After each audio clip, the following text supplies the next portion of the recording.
First, we start off with a signal from the nerves, which obviously come from the brain, and travels down the action potential. The stimulus arrives in the form of an action potential at the axon terminal. The axon potential causes release of ACH into the sympathetic cleft, which leads to excitation, the production of action potentials in the sacramentum. This action potential travels along the sacramentum down the T tubules to the triads. These trigger the release of calcium ions, Ca2, from the terminal citricinae of the sacroplasmic reticulum.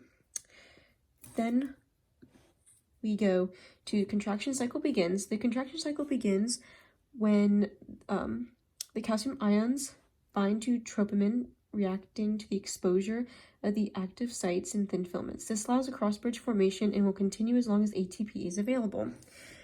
So in resting sacramentum, the troponin strand covers the active sites of the thin filaments, preventing cross-bridge formation. When the calcium ions enter the sacramentum, they bind to troponin, which rotates and swings to tropomyosin away from the active sites. Cross-bridge formation then occurs and the contraction cycle begins.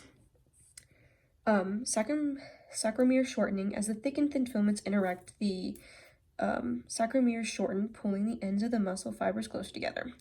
During the contraction, the entire skeletal muscle shortens and produces a pull or tension of the tendons on either end.